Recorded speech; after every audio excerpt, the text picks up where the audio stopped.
ಅರೆ ಕಡಿಮೆ ಹಾಕು ಆದ್ರೆ ಅಸ್ಲಿ ಹಾಕು. MDH ಕಾಶ್ಮೀರಿ ಕೆಂಪು ಮೆಣಸಿನ ಪೌಡರ್. ಪಾಕಿಸ್ತಾನದ ಹುಟ್ಟಡಗಿಸಲು ಭಾರತ ಸರ್ವ ರೀತಿಯಲ್ಲೂ ಕೂಡ ಸಜ್ಜಾಗಿದೆ. ಅಮಿತ್ ಶಾ ಅವರ ನೇತೃತ್ವದಲ್ಲಿ high voltage meeting, BSF, CISF, ಗುಪ್ತಚರ ಇಲಾಖೆಯ ಅಧಿಕಾರಿಗಳು ಭಾಗಿ. ಅಮಿತ್ ಶಾ ಅವರ ನಿವಾಸದಲ್ಲಿ ನಡೀತಾ ಇರುವಂತಹ ಸಭೆ. ಭೂಪಟದಲ್ಲಿ ಪಾಕಿಸ್ತಾನ ಹೇಳ ಹೆಸರಿಲ್ಲದಂತೆ ಆಗಿಬಿಡುತ್ತಾ? ಪಾಕಿಸ್ತಾನದ ಹುಟ್ಟಡಗಿಸಲು ಭಾರತ ಸರ್ವಸನ್ನದ್ಧವಾಗಿದೆ. ಕೆಣಕ್ಬೇಡಿ ಅಂದ್ರೆ ಕೇಳಲಿಲ್ಲ. ಕೆಣಕಿದ್ರು ಅದರ ಪರಿಣಾಮವನ್ನ ಅನುಭವಿಸಬೇಕಷ್ಟೇ. ಈಗ ಪಾಕಿಸ್ತಾನದ ಮುಂದೆ ಬೇರೆ ಆಪ್ಷನ್ ಇಲ್ಲ. ಅವರ ನರಿಬುದ್ಧಿಗೆ ಇದು ತಕ್ಕ ಪ್ರತ್ಯುತ್ತರ. ಕೇಂದ್ರ ಗೃಹ ಸಚಿವ ಅಮಿತ್ ಶಾ ಅವರ ನಿವಾಸದಲ್ಲಿ ಸಭೆ ನಡೀತಾ ಇದೆ. ಗಡಿ ಭದ್ರತೆಯ ಬಗ್ಗೆ ಅಮಿತ್ ಶಾ ಅವರು ಅವಲೋಕನ ಸಭೆಯನ್ನ ಮಾಡಿದ್ದಾರೆ. ಈಗ ಇದೆಲ್ಲ ಬೆಳವಣಿಗೆಗಳ ನಡುವೆ ವಿಶ್ಲೇಷಣೆ ಕೂಡ ಅತ್ಯಗತ್ಯವಾಗುತ್ತೆ. ಹಾಗಾಗಿ ಅತಿಥಿಗಳು ನಮ್ಮನ್ನ ಜಾಯ್ನ್ ಆಗ್ತಾ ಹೋಗ್ತಾರೆ. ನಿವೃತ್ತ ಸೇನಾಧಿಕಾರಿ ಆಗಿರುವಂತಹ ಸುಬೇದಾರ್ ಶಿವಣ್ಣ NK ಅವರು ನಮ್ಮ ಜೊತೆಗಿದ್ದಾರೆ. ಹಾಗೇನೆ ನಿವೃತ್ತ IGP ಕೆ ಅರ್ಕೇಶ್ ಅವರು ಕೂಡ ಇದ್ದಾರೆ.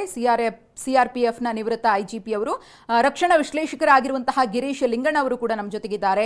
ಹಾಗೆಯೇ ರಿಟೈರ್ಡ್ ಸುಬೇದಾರ್ ಮೇಜರ್ ಆಗಿರುವಂತಹ ಉದಯ್ ಕುಮಾರ್ ಅವರು ಕೂಡ ನಮ್ಮನ್ನ ಜಾಯ್ನ್ ಆಗಿದ್ದಾರೆ. ಎಲ್ಲರನ್ನೂ ಕೂಡ ಕಾರ್ಯಕ್ರಮಕ್ಕೆ ಸ್ವಾಗತ ಮಾಡ್ತಾ ಹೋಗ್ತೀನಿ. ಹಾಗೆಯೇ ಮೊದಲಿಗೆ ಸುಬೇದಾರ್ ಶಿವಣ್ಣ ಅವರನ್ನ ನಾನು ಮಾತನಾಡಿಸ್ತೀನಿ.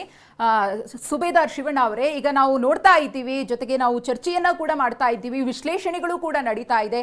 ಇದರ ನಡುವೆ ಆಗ್ತಾ ಇರುವಂತಹ ಬೆಳವಣಿಗೆಗಳ ಬಗ್ಗೆಯೂ ಕೂಡ ನಾವು ಮಾಹಿತಿಯನ್ನ ಕೊಡ್ತಾ ಇದ್ದೀವಿ. ಅದರಲ್ಲೂ ಅಮಿತ್ ಶಾ ಅವರ ನೇತೃತ್ವದಲ್ಲಿ ಸಭೆ ನಡೀತಾ ಇದೆ. ಅದೆಲ್ಲದಕ್ಕಿಂತ ಹೆಚ್ಚಾಗಿ ಪರ್ಟಿಕ್ಯುಲರ್ ಆಗಿ ಈ ಪ್ರಶ್ನೆಯನ್ನ ಕೇಳಬೇಕು. ಪಾಕ್ ಸಂಸತ್ನಲ್ಲಿ ಪಾಕ್ ಸಂಸದ ಪಾಕ್ ಪ್ರಧಾನಿಯ ವಿರುದ್ಧ ಯಾವ ರೀತಿಯಾಗಿ ಆಕ್ರೋಶವನ್ನ ವ್ಯಕ್ತಪಡಿಸಿದ್ದಾರೆ ಅಂದ್ರೆ, ರಾಜ ಹೇಡಿಯಾಗಿದ್ರೆ ಸೇನೆ ಕೂಡ ಹೇಡಿನೇ, ವೇಸ್ಟ್, ಯಥಾ ರಾಜ ತಥಾ ಪ್ರಜಾ ಅನ್ನೋ ರೀತಿಯಲ್ಲಿ ಅವರು ಎಕ್ಸಾಂಪಲ್ ಅನ್ನ ಕೊಟ್ಟು ಪಾಕಿಸ್ತಾನದ ಪ್ರಧಾನಿಗೆ ಛೀಮಾರಿಯನ್ನ ಹಾಕಿದ್ದಾರೆ. ಏನ್ ಹೇಳ್ತೀರಿ ಅಂತ?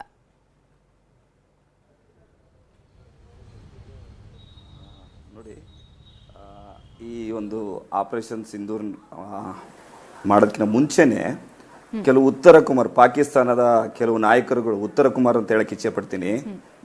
ಬೆನಜೀರ್ ಭುಟ್ಟೋ ಮಗ ಹೇಳ್ತಾನೆ, ನೀವು ಸಿಂಧೂ ನದಿ ನೀರು ಕೊಳ್ಳೋಣ, ನಾವು ರಕ್ತ ಹರಿಸ್ತೀವಿ ಅಂತ ಹೇಳ್ತಾನೆ.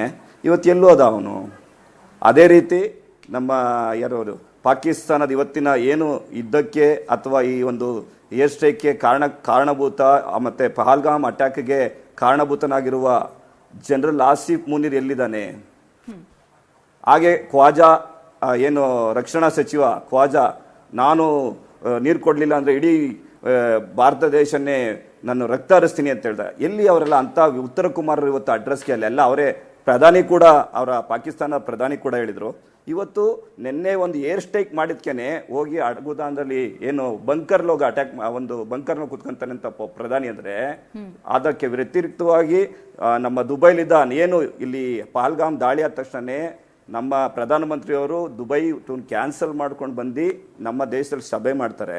ಅದೇ ರೀತಿ ಆ ಒಂದು ಭಾರತೀಯ ಮಣ್ಣಿನ ಮಹತ್ವ ಇವತ್ತು ನಾವು ಆ ಒಂದು ಪಾಕಿಸ್ತಾನಕ್ಕೆ ಇವತ್ತಿನ ದಿನ ಏನು ನಮ್ಮ ಆಪರೇಷನ್ ಸಿಂಧೂರ, ನಮ್ಮ ಹೆಣ್ಣು ಮಕ್ಕಳ ಸಿಂಧೂರವನ್ನು ಕಸಿದಂಥ ಪಾತಕಿಗಳಿಗೆ ಅದೇ ರೀತಿ ಹೆಣ್ಣು ಮಕ್ಕಳಿಂದನೇ ಒಂದು ಈ ಕಾರ್ಯಾಚರಣೆಯನ್ನು ನೇತೃತ್ವ ಕೊಟ್ಟು ಏನು ನಮ್ಮ ಸೋಫಿಯಾ ಕುರೇಸಿ ವಿಂಗ್ ಕಮಾಂಡರ್ ವ್ಯೂಮಿಕಾ ಸಿಂಗ್ ಅವ್ರ ಕಡೆಯಿಂದನೇ ಇವತ್ತಿನ ಆ ನೇತೃತ್ವವನ್ನು ಪತ್ರಿಕಾಗೋಷ್ಠಿ ನಡೆಸಿ, ಜೊತೆಗೆ ಮೊದಲಿಗೆ ವಿಶ್ವ ಮಟ್ಟದಲ್ಲಿ ನಾವು ಈ ಒಂದು ಹೆಣ್ಣು ಮಕ್ಕಳಿಂದನೇ ನಮ್ಮ ಕಾರ್ಯಾಚರಣಾ ವಿವರಣ ಕೊಟ್ಟಿದ್ದೀವಿ. ಜೊತೆಗೆ ಇವತ್ತಿಗೆ ಅವಶ್ಯಕತೆ ಇತ್ತು ಇಡೀ ಪ್ರಪಂಚಕ್ಕೆ ನಾವು ನಮ್ಮ ಭಾರತೀಯ ಸೇನೆ ಎಷ್ಟು ಬಲಿಷ್ಠವಾಗಿದೆ ಅಂತ ತೋರಿಸುವಂಥ ಕಾಲ ಕೂಡ ಒದಗಿ ಬಂದಿದೆ. ನಮ್ಮ ಭಾರತೀಯ ಸೇನೆ ಕೂಡ ಸಶಸ್ತ್ರವಾಗಿದೆ, ಬಲಿಷ್ಠವಾಗಿದೆ. ಆ ಎಷ್ಟು ಬಲಿಷ್ಠ ಅಂತ ಅಂದರೆ, ನಿನ್ನೆ ರಾತ್ರಿ ನಡೆದಂಥ ನಮ್ಮ ಸುದರ್ಶನ ಚಕ್ರ ಇದೆ. ಆ ಸುದರ್ಶನ ಚಕ್ರ ಯಾವ ರೀತಿ ಕಾರ್ಯಾಚರಣೆ ಮಾಡ್ತು, ನಮ್ಮ ಪೃಥ್ವಿ ಆಗ್ಬೋದು, ಆಕಾಶ ಇರ್ಬೋದು, ಯಾವ ರೀತಿ ಮಾಡಿ ಯಾವುದೇ ಒಂದು ಸಮಸ್ಯೆ, ಎಷ್ಟು 12 ಕಡೆ ಪಾಕಿಸ್ತಾನದ ಒಂದು ಅದು ಡ್ರೋನ್ಗಳು ಅಟ್ಯಾಕ್ ಮಾಡಿದಾಗ ಒಂದು ನೋಡಿ, ಬೆಳಿಗ್ಗೆ ಇವತ್ತಿನವರೆಗೂ ಇಷ್ಟೊತ್ತಾಗಲೇ ನಮಗೆ ಏನು ಸಾವು ನೋವುಗಳ ಹಾನಿಗಳ ಬಗ್ಗೆ ವಿವರ ಬರಬೇಕಿತ್ತು. ಯಾವುದೂ ಕೂಡ ಭಾರತದ ಕಡೆಯಿಂದ ಯಾವುದೇ ಹಾನಿಯಾಗಿಲ್ಲ.